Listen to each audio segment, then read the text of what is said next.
Okay, so right now all I'm doing is making patterns on my slab. I'm using a variety of tools. I'm using the wooden tools that came in the kit. I'm using this really pointy one to create these kind of polka dot patterns that are going to repeat.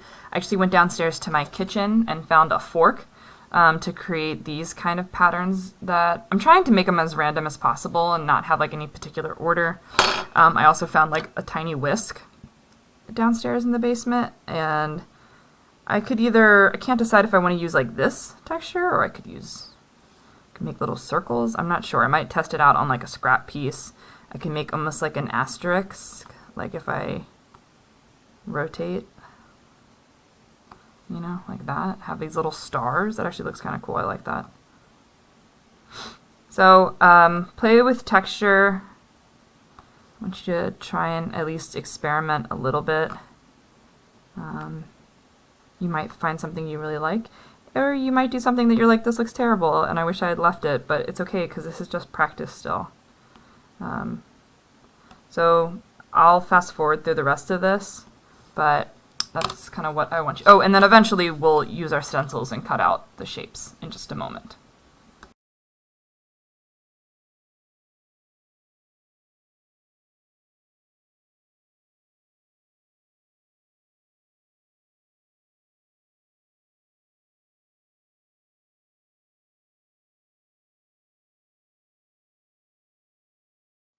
Okay, so I have my slab with all these cool colors. I have some stencils ready to go. I have my texture patterns on here. This is all experimentation. So if you're not happy with what it looks like at this point, it's okay. This is all just practice. So what I'm going to do right now, though, is take my stencil, and even if I want a set of earrings of this shape, I only need one, because you can just repeat it. And I think that's what I'll do.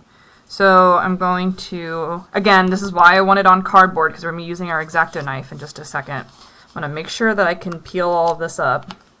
That came off of the back pretty easy. And then I just want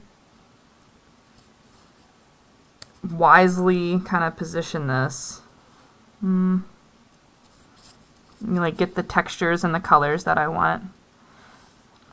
And press just the slightest bit, and then you want to get your X-Acto knife out. And it's crucial that when you're holding the knife, you're going straight up and down. If your blade is at an angle instead of straight up and down, the edges of your jewelry are going to need a lot more sanding and a lot more like finishing. So the neater you are with this, the easier your life will be later. So I'll just speed up this process.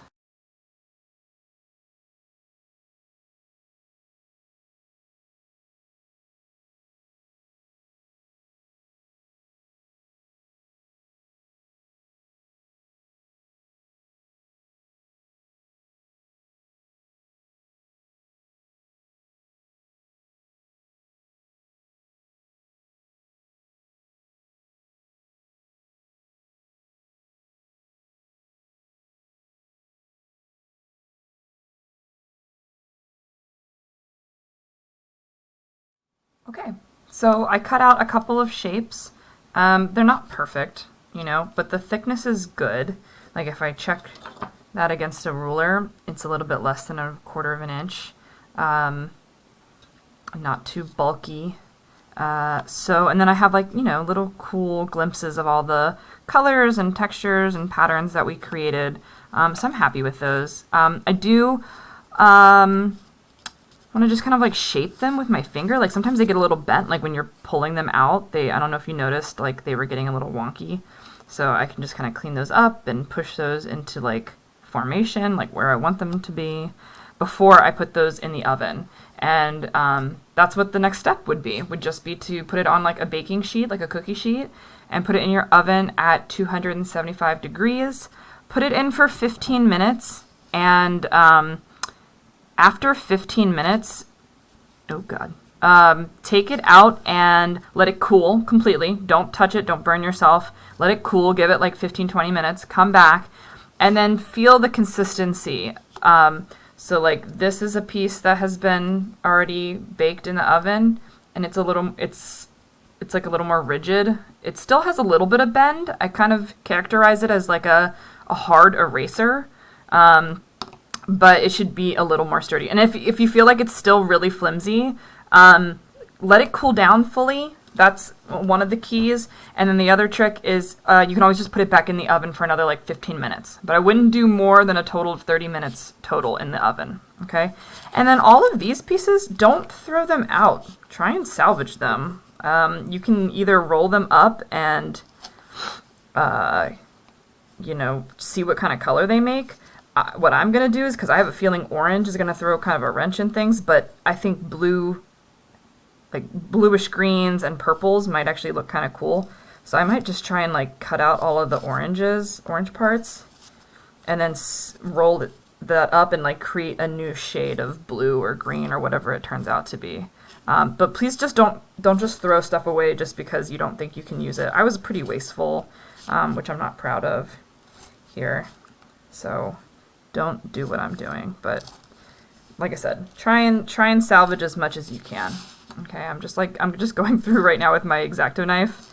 Again, always on top of the cardboard, and I'm just cutting out all of the orange parts so it doesn't contain. And like, you got to be careful because sometimes orange is like hiding in there. Like I have some in here too. There we go. Now there's not any right there. So I might like take all of these pieces and just kind of see what color they make when I mix them. Or it could make like a cool marble effect. Like this blue and green and purple. And then shoot, I mean, I could roll this again. That actually looks kind of cool. I might roll this just a little bit, just flatten it.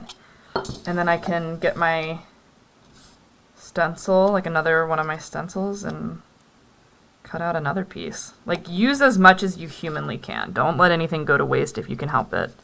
And then fire it, put it in the kiln, because then the more pieces you have, the more you have to practice with tomorrow when you start to sand and finish it, and like eventually, you know, we'll be polishing and putting like a finishing wax on them. But like, that looks cool. I'm into that, so I'm glad I didn't throw that away. But yeah, so next step is oven and sanding and finishing tomorrow, but just keep these out for now. Okay, very last thing, I promise. Something I just realized, these are my pieces that I've cut out. These are the ones from the colorful slab. These are actually just from the remnants, and they actually look really cool. I love like the sides of them also have the marbleization. So anyways, something I realized in your kits, we have these little stands, and these are for putting beads on, like so you can paint them and so you can like put a varnish. But for those of you who are going to be remote for a while, those of you in Florida in particular, and honestly any of you can do this if you want to, we can drill holes when we're in the classroom very easily with our rotary tool, but we can also use this. And like I said, for those of you who aren't going to be in the classroom for a while, I highly suggest you do this. Make sure you go all the way through. There we go. And then that way, once they bake, you actually, and like after you sand them and kind of clean them up, you could actually add your jump rings like at home, because you have the tools that you need to do that at home in your bin. So feel free to do that. I think it's a little bit neater when you use the rotary tool, like in the classroom, in the shop, but that's an option. Woo! Oh my gosh. So I'm just making sure that that hole goes all the way through. But those of you who are going to be home for a while, you need to do that. It's a lot harder to do after it's been fired. I don't know if it actually will work. So do it before you fire it. Okay? Decide where you want those holes to be.